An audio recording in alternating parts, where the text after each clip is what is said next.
ఉంది. సార్ బాలు విగ్రహంపై రభస, తెరపైకి ప్రాంతీయ విభేదాలు.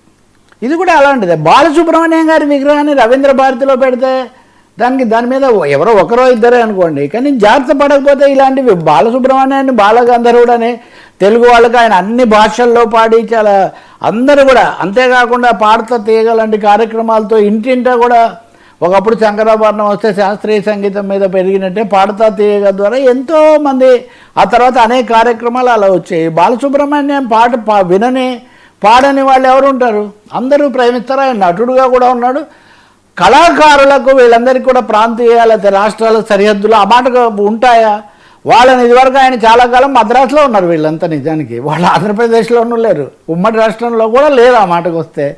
కాబట్టి బాబు దాన్ని బహుశా కొంతమంది దాన్ని పెద్ద చేసే ప్రయత్నం అయితే ఒక సోషల్ మీడియాలో జరుగుతున్నట్టు కనిపిస్తుంది. పైగా ఎజెండాల కోసం ఒక పెద్ద వెతుకులాట జరుగుతుంది కదా ఇప్పుడు.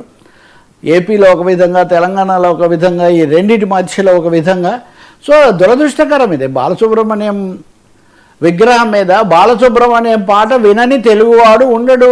రాష్ట్రాలు, రాష్ట్రేతరులు, దేశేతరులు, విదేశాల్లో ఉన్న ఆంధ్రులు అందరూ కూడా బాలసుబ్రహ్మణ్యం పాటలు విని పరవశిస్తారు. ఘంటసాల తర్వాత బాలసుబ్రహ్మణ్యమే కదా. ఆయన ఎప్పుడన్నా ఏదన్నా డైలాగ్ వేసుంటే ఆ డైలాగును ఆయన ఉన్నప్పుడు అడగవచ్చు. ఇప్పుడు ఆయన లేరు కాబట్టి చేయగలిగింది లేదు. దాన్ని బట్టి ఆయన ఏదో వ్యతిరేకించారు, అవమానించారు. సార్ జై హే తెలంగాణ, జై అందశ్రీ పాట,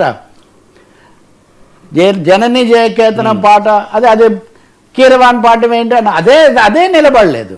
కాబట్టి ఈ ప్రాంతీయమైన ఈ తేడాలను ఇంకా వాటిని ఒక సెంటిమెంటల్ పాలిటిక్స్ లాగా చేయాలనుకోవడం అది కుదిరే పని కదా, అది అనవసరమైంది. అందులో రవీంద్ర భారతి అన్నది ఉమ్మడి రాష్ట్రం ఉన్నప్పటి నుంచి కూడా కళలకు అదొక కాణాజీలాగా, ఇటు శాసనసభ అనేది, శాసనసభకు అటువైపున రవీంద్ర భారతి, ఇవి రెండు తెలుగు జాతికి సంబంధించి అలా కొనసాగాయి. నిజంగా దురదృష్టకరం. బాలసుబ్రహ్మణ్యం లాంటి ఒక మహాగాయకుడు ఘంటసాల తర్వాత ఆయనే కదా.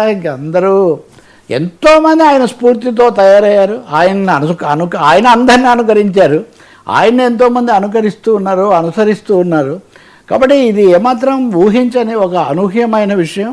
ఇదిగో ఇందాక మనం చర్చించిన దాంట్లో కూడా ఇలాంటి లక్షణాలే ఉన్నాయి. ఇలాంటి వాటిని నేను అనుకుంటాను రాజకీయ పార్టీల పెద్దలు, ప్రభుత్వ పెద్దలు ఇలాంటివి సమసిపోయేటట్టుగా చేయడం చాలా చాలా మంచిది. ఎందుకంటే అప్పట్లో జరిగినప్పుడు కూడా విగ్రహాల మీద ఎందుకు ఆగ్రహాలు, మనం ఏదో విధానాల మీద చూపిస్తే చాలా మంచిది. కానీ కొంత ప్రయత్నం జరుగుతున్నట్టుగా ఉంది. ఇది ఆదిలోనే దీన్ని కొంచెం ఆపు చేయాల్సిన అవసరం ఉంది. Sir BJP